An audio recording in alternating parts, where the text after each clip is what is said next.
Once I'm upright, I tuck the other earbud back into my ear so I'm drowning in sound again, just the way I like it, and take stock of my unfortunate situation.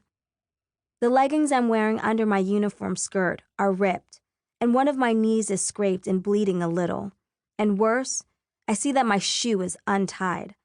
I don't know if the rogue lace is the reason for my fall, but with my luck, it probably is. Totally avoidable and all my fault. It's kind of my brand. People are still staring at me, and I feel my chin wobble, an embarrassed rage cry in the making. But then a garbled announcement that no one understands peels through the station. "What?" A dude with a handlebar mustache says to no one in particular. "What the hell did it say?" There's some kind of delay, and everyone groans. A dozen hands pull out a dozen phones. And just like that, no one cares about me anymore. This is why I both love and hate New York. In a city like this one, it's easy to fade into the background, but it's also inevitable that at some point, by someone, you'll be overlooked or completely forgotten. And that's when it hits me, the way it always does. The fact that I'm alone.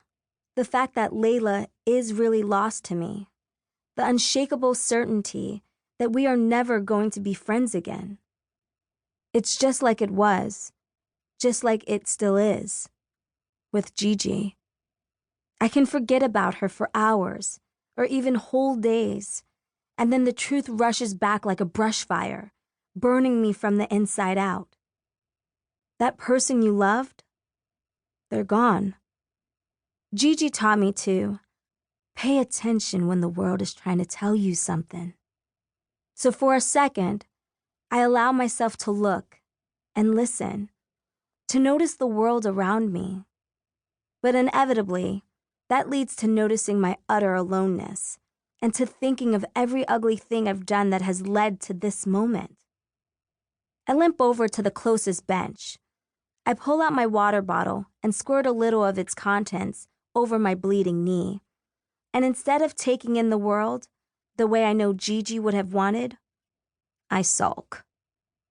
There's a line in The Tempest about the past being prologue to everything that comes after, and I can't help but remember it as memories of Layla fill my head. The thing I didn't realize about having a best friend while I still had one is just how wrapped up she is in everything I do, every outfit I wear or song I listen to, every place I go. Losing someone can leave you haunted. I look up through the lens of still falling snow, feeling the familiar burn of tears forcing their way to the surface. The Louis Armstrong song that reminds me too much of the day I met her is still pouring into my ears. I swallow hard and yank out my earbuds. I push the tears back down. I'm sick of crying every time I see or hear or feel something that reminds me of her. But before I can move on, I have to shake off the weight of my past, of our past.